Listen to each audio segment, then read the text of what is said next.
Hello friends, तो मैं फिर से लेकर आ गई हूँ क्लास 9th में हिस्ट्री का लेसन प्लान।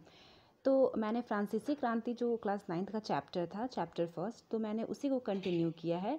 प्रकरण में है फ्रांसीसी क्रांति और उप प्रकरण है फ्रांसीसी उपनिवेश में महिलाओं की स्थिति। उसके बाद मैंने फिर से ज्ञानात्मक पक्ष लिखा है, जिसमें कि सामान्य उद्देश्य को मैंने पूर्ववत लिख दिया है, क्योंकि इसके पहले वाले जो मैंने लेसन प्लान बनाए थे उसमें मैंने सामान्य उद्देश्य को मेंशन किया था। तो सामान्य उद्देश्य जो होता है वो हमेशा सेम ही होता है। पूरे जो इतिहास है, पूरे इतिहास में जो सामान्य इतिहास पढ़ाने का जो सामान्य उद्देश्य होगा वो सेम ही होगा।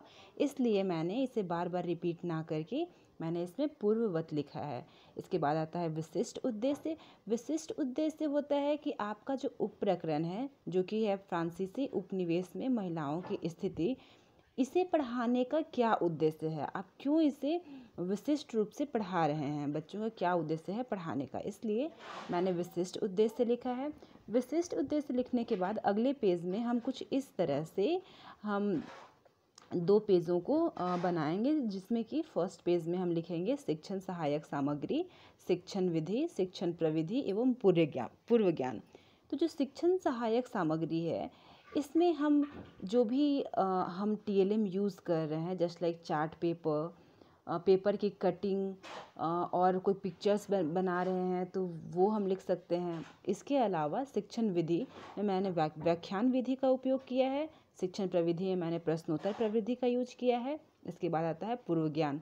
पूर्व ज्ञान में क्या होता है कि हमें ये टॉपिक पढ़ाने से पहले कि महिलाओं की स्थिति क्या थी, ये पढ़ाने से पहले बच्चों को क्या ज्ञान है उसके बारे में, इसको बोलते हैं पूर्व ज्ञान।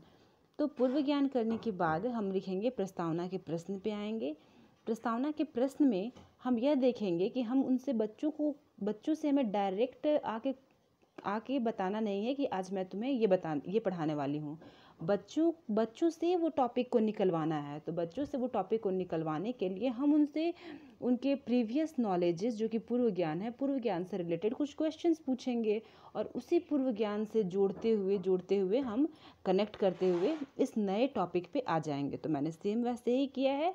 तो मैंने जो मेरा पहला चैप्टर था, फर्स्ट लेसन प्लान है, मैंने फ्रांसीसी क्रांति के बारे में कुछ बेसिक्स नॉलेज दे दी थी कि 18वीं सदी के उत्तरार्ध में फ्रांसीसी समाज कैसा था। तो उसमें मैंने बताया था फ्रांस के बारे में, फ्रांसीसी समाज के बारे में।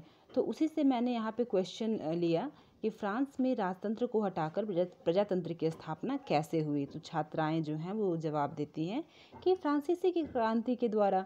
उसके बाद हम फिर से उनसे पूछते हैं कि ओलंप दे गूज कौन थी। तो उन्होंने वो जवाब देती हैं कि फ्रांसीसी क्रांतिकारी महिला थी।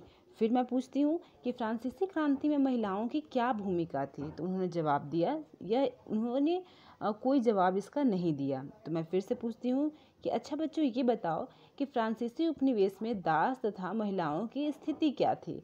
तो ये भी उन्होंने आंसर नहीं किया। तो आंसर नहीं किया तो फिर मैं उन्हें बोलती हूँ, मेरा उद्देश्य कथन ये रहता है कि ठीक है बच्चों, तो आज मैं आप लोगों को फ्रांसीसी क्रांति में महिलाओं की भूमिका को बताऊंगी तथा दास प्रथा के उन्मूलन को हम इसमें समझेंगे। उसके बाद हम अगले जो पेज है उसमें एक क्रियात्मक पक्ष लिखते हैं। क्रियात्मक पक्ष को हम कुछ इस तरीके से बनाएंगे। जो हमारा फर्स्ट पेज है, फर्स्ट पेज में हम ये शिक्षण बिंदु है उसका जो मार्जिन है वो थोड़ा कम रखेंगे और छात्राध्यापिका क्रियाशीलन जो है उसको ज़्यादा स्पेस देंगे।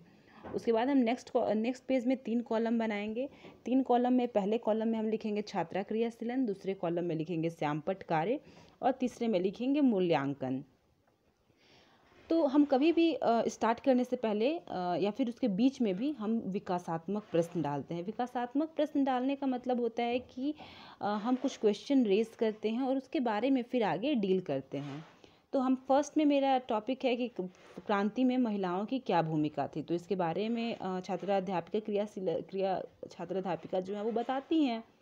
तो जब छात्राध्यापिका बताएंगी तो छात्र क्या करेंगे, तो छात्र जो हैं उन तथ्यों को ध्यानपूर्वक सुनते हैं। और फिर उसी समय मैंने श्यामपट्ट पर ब्लैक बोर्ड पर क्या वर्क किया है, तो मैंने लिखा था वहाँ पे 1791 और उसके बारे में लिखा था कि 1791 में संविधान में महिलाओं की निष्क्रिय नागरिकता निष्क्रिय नागरिक का दर्जा दिया गया। तो ये मैंने श्यामपट्ट पर लिखा था, इसलिए मैंने यहाँ श्यामपट्ट में पेस्ट किया है। और बेसिकली आप इसे ब्लैक चार्ट पेपर पे लिख सकते हैं। जब भी कभी हम श्यामपट्ट कार्य को लिखते हैं तो हम उसे ब्लैक चार्ट पेपर पे लिखते हैं। और कलरफुल में अगर आपको लिखना है तो कलरफुल में लिखने का मतलब हुआ कि आप चार्ट पेपर यूज़ कर रहे हैं, और अगर ब्लैक पेपर यूज़ कर रहे हैं इसका मतलब आप ब्लैक बोर्ड पे लिख रहे हैं वो चीज़ को। फिर यहाँ पर हुआ मूल्यांकन। तो मूल्यांकन में उसी टॉपिक से रिलेटेड जब वो टॉपिक मैंने कंप्लीट कर दी उसके बाद मैं उनसे पूछती हूँ कि तो अच्छा बच्चों बताओ कि फ्रांसीसी क्रांति में महिलाओं की क्या भूमिका थी। बोला महिलाओं की भूमिका को बताओ, मतलब मैंने इतना पढ़ाया तो उसमें तुमने क्या समझा। तो फिर उसके बाद हम सेकंड पॉइंट पे आते हैं कि क्रांतिकारी सरकार के कदम। उसके बाद हम फिर से वही करते हैं कि छात्र अध्यापिका क्रियाशीलन में छात्राध्यापिका द्वारा किए गए कार्यों को लिखते हैं। उसके बाद जो छात्राएं हैं छात्रा क्रियाशीलन में छात्राओं के कार्य को लिखेंगे। और इसमें मैंने कोई श्यामपट्ट कार्य नहीं किया था, लेकिन जब पढ़ाने के बाद मैं मूल्यांकन तो करूँगी। तो मैंने मूल्यांकन में लिखा कि क्रांतिकारी सरकार ने महिलाओं के जीवन सुधार में क्या क्या कदम उठाए उसके बारे में बताएं। तो छात्राएं जो हैं वो उसका जवाब देती हैं। अगेन मैं सेकंड पेज में भी सेम प्रोसेस करूँगी। ये देखिए मैंने सेकंड पेज में भी यही किया है।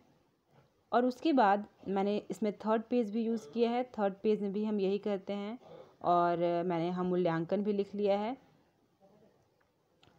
इसके बाद लास्ट में आता है पुनरावृत्ति के प्रश्न। पुनरावृत्ति के प्रश्न में मैंने अभी तक जो भी मेरा उप प्रकरण रहा है, मैंने एक पीरियड में जितना भी 45 मिनट्स के लेक्चर दिए हैं, मैंने जो भी पढ़ाया है उसको एक फिर से रिवाइज़ करूँगी।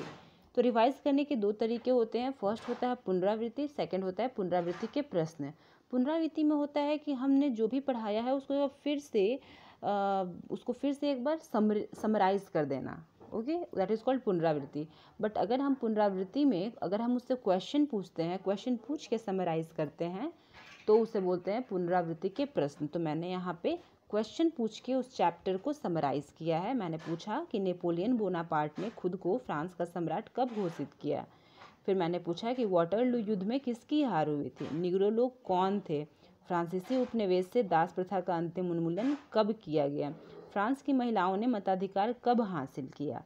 तो मैंने यहाँ पुनरावृत्ति के प्रश्न लिख दिए। इसके बाद मेरा एक और कार्य बचता है कि मैं उन्हें गृह कार्य दूँ। तो गृह कार्य के लिए मैंने टोटल 3 क्वेश्चन दिए हैं, जिसमें कि पहला क्वेश्चन है कि नेपोलियन के उदय को कैसे समझा जा सकता है। दूसरा क्वेश्चन है फ्रांसीसी उपनिवेश में महिलाओं की हालात का वर्णन करें। तीसरा क्वेश्चन है दास प्रथा के उन्मूलन को विस्तार से बताएं। इसी तरह हमारा ये चैप्टर, ये लेसन प्लान भी समाप्त होता है। Thank you.